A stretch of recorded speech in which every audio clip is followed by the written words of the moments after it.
हाँ भाई, नमस्कार, आदाब, सत श्री अकाल। कैसे हो आप सब? आई होप आप सब बहुत बढ़िया रहोगे। मैं बता दूं, मैं भी बहुत ज्यादा अच्छा हूं।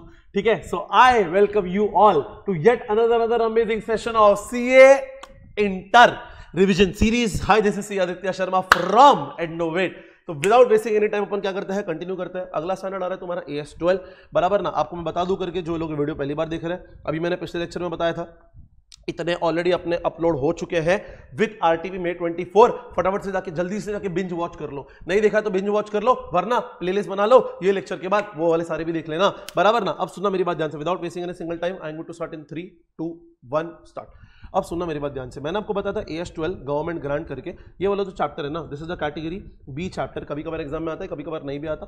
And the question type that it has got is nothing but theory plus practical. अब मेरी बात ध्यान से सुनना, मैं क्या बोल रहा हूँ। इस चैप्टर में पहले आपको ये पता होना चाहिए कि ग्रांट होता है दो तरीके के, एक होता है मॉनेटरी ग्रांट, एक होता है नॉन मॉनेटरी ग्रांट।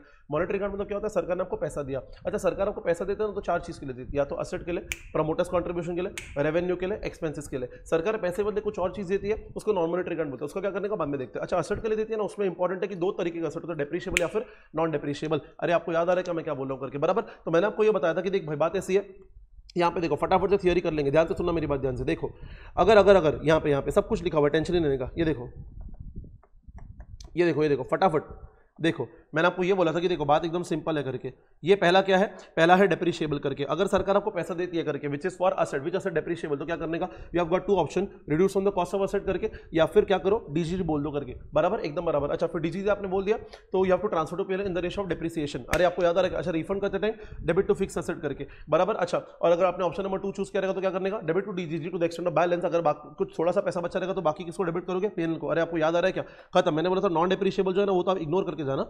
अच्छा, फिर मैंने बोला था in the nature promoters contribution, तो क्या करते हैं, प्रमोटर्स कंट्रीब्यूशन तो क्रेडिट टू कैपिटल रिजर्व करता है, रिफंड करता है डेबिट टू कैपिटल रिजर्व, खत्म।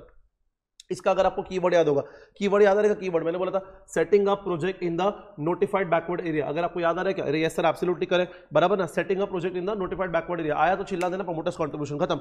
ग्रांट्स रिलेटेड टू रेवेन्यू, मैंने बताया इसमें भी दो ऑप्शन है, या तो इसको क्रेडिट टू पीएनएल कर दो अदर इनकम करके, या फिर एक्सपेंडिचर में से माइनस कर दो, रिफंड करते टाइम डेबिट टू पीएनएल। अरे याद आ रहा है क्या, अच्छा, उसके बाद या फिर उसको क्या बोल दो, डीजीजी बोल दो। अरे याद आ रहा है क्या, and then transfer to PNL the ratio of period. अच्छा, रिफंड करना पड़ता है डेबिट टू डीजीजी, बैलेंस कहां से लाएंगे, पीएनएल से। अरे याद आ रहा है क्या। अच्छा, फिर मैंने बताया सर रेवेन्यू का कीवर्ड क्या है, तो मैंने रेवेन्यू का कीवर्ड आपको ये बोला था कि पहला वेलफेयर एक्टिविटीज, बराबर, दूसरा providing medical facilities to employees, तीसरा अमाउंट रिसीव फ्रॉम, बराबर ना। अच्छा, तीसरा payment of salaries to doctors, staff etcetera of charitable hospital, याद आ रहा है। अच्छा, फिर मैंने बताया लास्ट में इन लिeu ऑफ पास पीरियड या विद नो करस्पॉन्डिंग कॉस्ट करके। इसमें क्या करने का, सरकार ने आपको पैसे दिए हैं लेकिन पास में आपने ऑलरेडी अच्छा काम कर दिया करके, तो क्या करने का, credit to PNL as extra ordinary item, refund करते हैं डेबिट टू पीएनएल। अरे याद आ रहा है क्या मैंने क्या बोला था। अच्छा, फिर मैंने बोला था non monetary grant. Non monetary grant मतलब क्या होता है, सरकार आपको ना पैसे नहीं देती, पैसे के बदले आपके दूसरे तरीके से हेल्प करती है। पहला, सरकार ने आपको कंसेशन रेट पे एसेट दे दिया, तो क्या करोगे, जिस भी अमाउंट पे आपको एसेट एक्चुअली में पड़ा, लेटर से 1 करोड़ का एसेट था, आपको 30 लाख का कंसेशन मिल गया, तो आपको तो एसेट 70 लाख में पड़ा, तो आप एसेट डेबिट 70 लाख कर दोगे टू बैंक।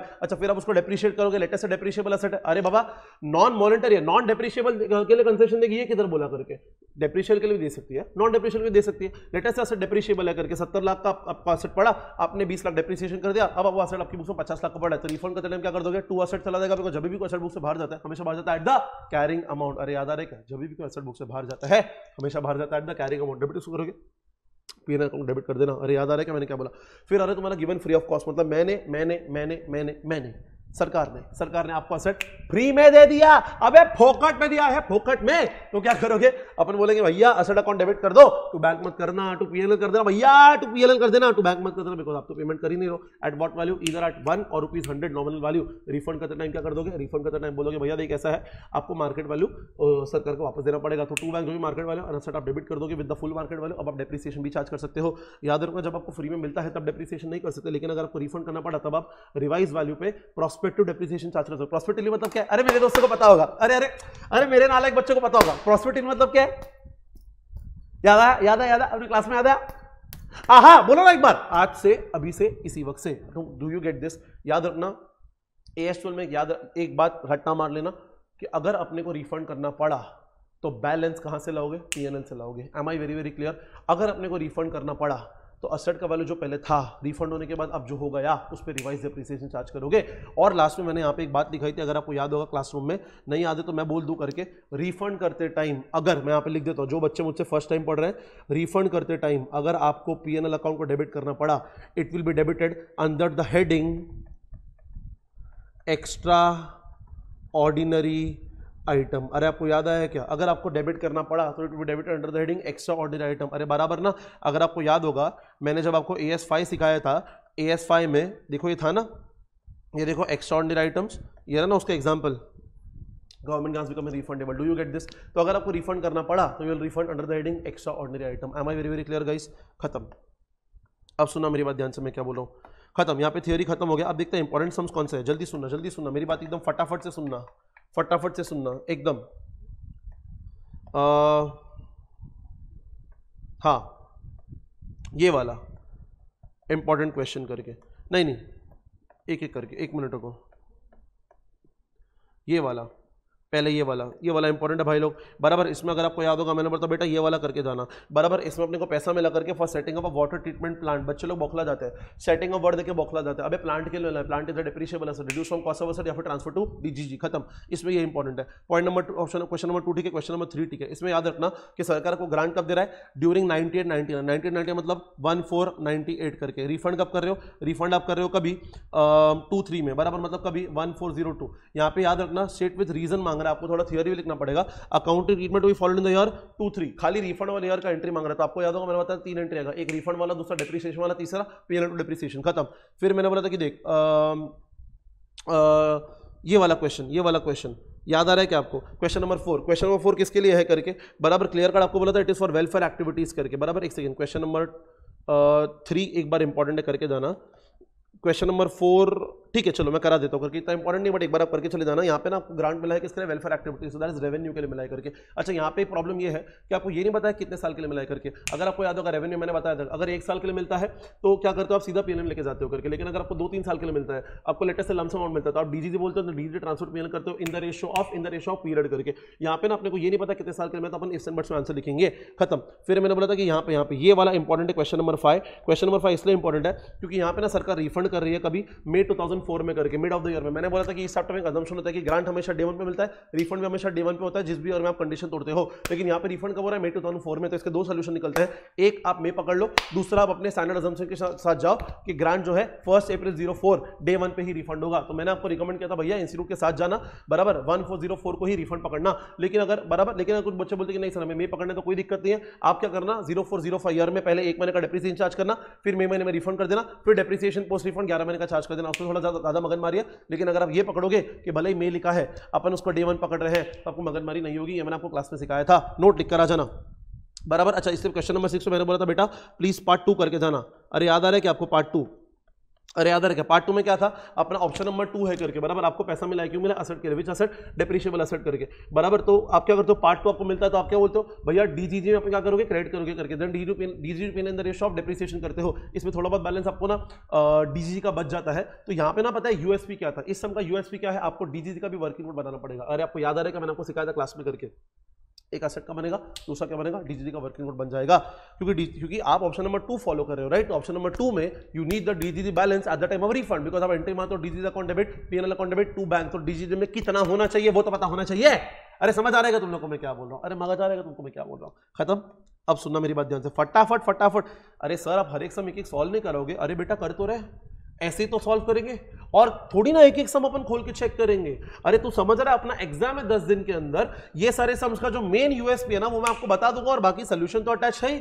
आपके पास अगर टाइम है तो फटाफट सारे सोल्यूशन देख लीजिए, वरना यूएसपी तो करना पड़ेगा, जो मेन पॉइंट है ना वो तो करना ही पड़ेगा, हर एक सम का जो मैं क्लास में आपके साथ डिस्कस कर रहा हूं, खत्म। अब सुनना मेरी बात ध्यान से, यहाँ पे हाँ, यहाँ पे क्वेश्चन नंबर 7 जो है ना वो इंपॉर्टेंट नहीं, वेरी इंपॉर्टेंट है करके, बराबर। क्यों याद है, क्योंकि यहाँ पे मैंने आपको ये बताया था कि यहाँ पे ना आपको गवर्नमेंट पैसा दे रही, क्यों दे रही है, for making payment of salaries to doctor staff etcetera. तो इसमें क्या हो जाएगा, ध्यान से सुनना। मैंने बोला देख, एक आपको ना पहले तो ये 5 साल के लिए मिल रहा है, तो आप बोलोगे बैंक टू डीजीजी करके, बराबर। Then DGG to PNL under the heading other income, मैंने आपको बताया था करके कि ये आपका मेन इनकम नहीं, आपका अदर इनकम है, तो टू पीएनएल में जाएगा, but under the heading other income करके, बराबर ना। और फिर 30 लाख को सैलरी देना ही पड़ेगा, इसमें कोई प्रॉब्लम नहीं है। प्रॉब्लम तो ऑप्शन नंबर 2 में बैंक टू डीजीजी बोल दो, लेकिन ऑप्शन नंबर 2 में ना उसने आपको बोला था, ऑप्शन नंबर 2 में उसने आपको बोला था कि it should be deducted against salary cost करके। अरे आपको याद आ रहा है क्या? याद आ रहा है क्या? तो यहाँ पे एक प्रिंटिंग मिस्टेक था, यहाँ पे प्रिंटिंग मिस्टेक था।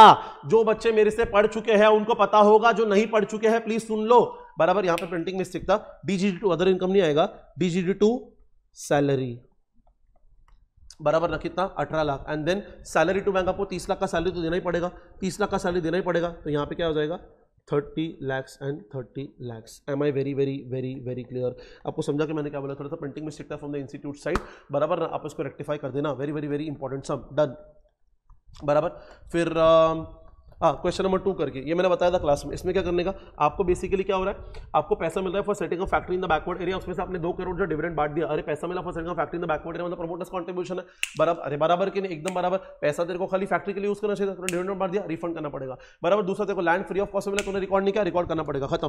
फिर ये वाला क्वेश्चन था, इंपॉर्टेंट था करके, ध्यान से सुनना, ये वाला भी इंपॉर्टेंट था भाई लोग बराबर। ये वाला क्वेश्चन, इसमें क्या होता है, इसमें ना आपको बहुत इजी है, आपको डायरेक्टली ना डायरेक्टली इन्होंने, अगर आपको याद होगा, इन्होंने सीधा आपको आज के दिन का डिफर्ड इनकम का क्या दे दिया, डिफर्ड इनकम का बैलेंस दे दिया, और आपको आज के दिन का असेट का वैल्यू दे दिया। अरे आपको याद आ रहा है क्या? फिर बोला रिफंड कैसे करेंगे? तो रिफंड तो बहुत सिंपल है, DGJ account debit, PNL account debit to bank, DGJ account debit 21 lakh बराबर, क्योंकि क्लियर कट आपको बैलेंस दिया हुआ है, PNL account debit 9 lakh, the remaining figure to bank 30 lakh करके। अरे आपको याद आ रहा है क्या? क्लास में मैंने आपको बताया था। अच्छा उसके बाद सर असेट की कॉस्ट पे क्या फर्क पड़ेगा? कोई फर्क नहीं पड़ेगा, बिकॉज ऑप्शन नंबर 2 में असेट की कॉस्ट पे कोई फर्क पड़ता ही नहीं, बिकॉज जब आपको पैसा मिलता है तो भी असेट की कॉस्ट को कोई फर्क नहीं पड़ता। अच्छा डेप्रिसिएशन पे कोई फर्क पड़ेगा? कोई फर्क नहीं पड़ेगा। अच्छा फिर ये लोग क्या बोलते हैं कि मान लो सर अगर हम ऑप्शन नंबर 1 फॉलो करते तो आज के दिन असेट का वैल्यू 84 लाख होता, तो क्या होता?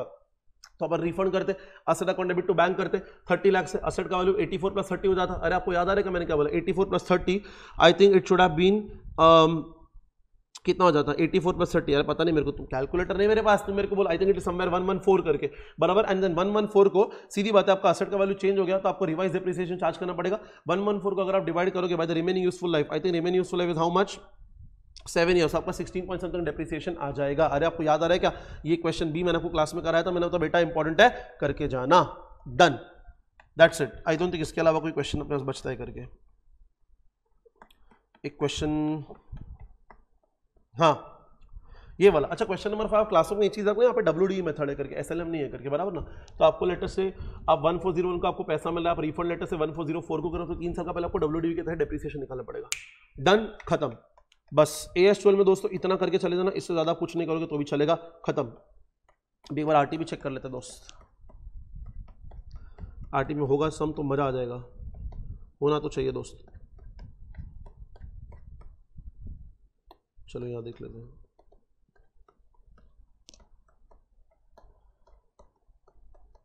come on boys, come on. Introduction, applicability, cash flow, AS18, 24, 13, 16 borrowing cost, 19, 14, 15 I think नहीं है, 4, 7, AS9, AS21, preparation, buyback of securities, accounting for reconstruction, नहीं है दोस्तों, नहीं है, खत्म खत्म खत्म खत्म। AS12 में आप इतना ही करके चले जाओ, तुम्हारा काम बन जाएगा। इस लिस्ट में AS12 भी जुड़ गया। अरे तुमको समझ आ रहा है कि नहीं मैं क्या बोला? देखो इतने सारे हो भी गए, तुमको समझा? ठीक है, तो please please please daily basis पे आप पढ़ते रहना, जरा भी टाइम वेस्ट आप करना मत, बराबर ना। आप याद रखना, देखो ये आपकी जिंदगी का सबसे आखिरी एग्जाम है, ठीक है ना? मैंने आपको पहले भी बोला हुआ है, you are not doing it for yourself, you are not doing it for me, you are doing it only for those people whom you call parents। उन्होंने अपनी ज़िंदगी की सारी जमा पूंजी ना सिर्फ आपके एजुकेशन में लगा दिया यार, और बहुत ज़्यादा मेहनत, बहुत ज़्यादा मुशक्क़त के बाद आप पैसे कमाते हो। ऐसा नहीं कि फोकट में किसी घर पे पेड़ नहीं लग रहे। आप बोलोगे सर CA बनने के बाद, अरे CA बनने के बाद छापोगे ना, मैं किधर मना कर रहा हूँ, लेकिन जिनके पेरेंट्स CA है वो लोग क्या मेहनत नहीं करते क्या? आप उनको पूछना कभी, दिन रात एक करनी पड़ती है तब जाके पैसा आता है यार। और जिनके पेरेंट्स बेचारे CA नहीं है वो लोग तो यार बिजनेसमैन हो, कोई भी हो, every parent is the best parent in the world. वो अपना जितनी उनकी हैसियत होती है ना उससे ज़्यादा वो अपने लिए करते हैं। तो अपना फ़र्ज़ बनता है ना यार कि जितनी अपनी औकात है अपन उससे ज़्यादा पढ़े। थोड़ा सा अपन उनके लिए नहीं कर सकते क्या यार? उन्होंने अपने को लाइफ में क्या क्या नहीं दिया, मेरे को बोलो ना।